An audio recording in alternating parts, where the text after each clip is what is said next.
So this is pretty much an image that I'm more or less stuck with now. Anyway, okay. Why did the whole idea of identity become important to the research I was doing? My background is, as I said before, mainly education, and I was looking at education in virtual worlds.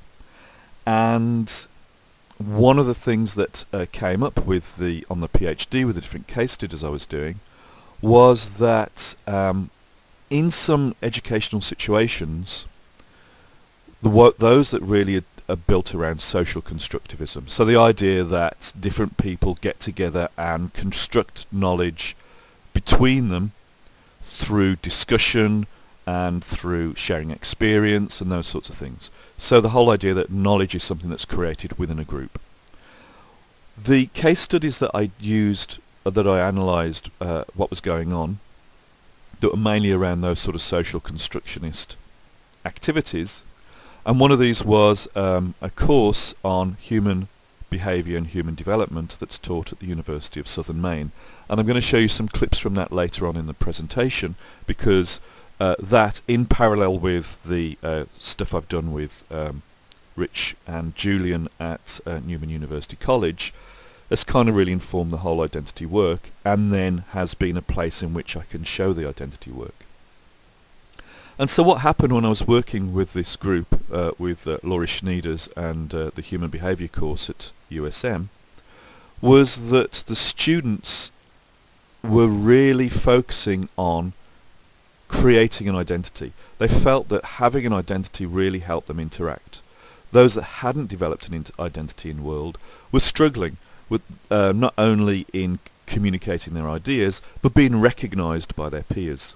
And so you can see on the billboards behind me, there's the thing about body image, body projects. This is something we do in the physical world all the time. We find ways to present who we are and aspects of who we see ourselves as through the way that the clothes we wear, the image that we develop, the hair, all these sorts of things.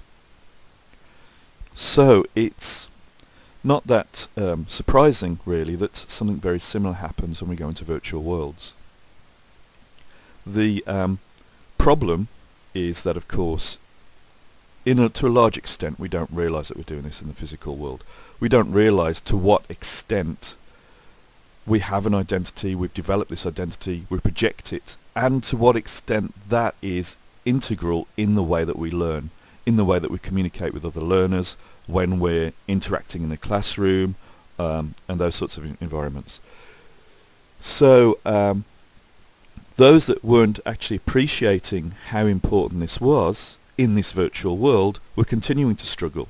They weren't actually making as much progress as their peers because they were dismissing the whole thing of having an avatar, the whole thing about learning to exist within this virtual world. They were dismissing that as of no consequence, and so therefore they were becoming more and more disengaged. And those that had appreciated it were actually working on their avatar, were making better connections with the people around them. They were forging friendships. They were going out into the wider world of Second Life and making connections with communities there because they'd worked on their avatar, because they were seen as individuals, and probably more importantly, they were not seen as being complete noobs. So this led me back into looking at how is identity created in the virtual world, how is identity created in the physical world, because the one informs the study of the other, and then seeing, because of the way that these students had not, the ones that had not were not learning, the ones that had developed identity were learning, so seeing the creation of an identity within this space as being crucial for actually effective learning. So this is why why the identity study ties into the whole education aspect, is because without thinking about skins and clothes and hair, without actually focusing on any of that, it can be a struggle for people to actually learn within this space. which is good news really. It means that the first thing you have to do when you've got students within Second Life is take them shopping.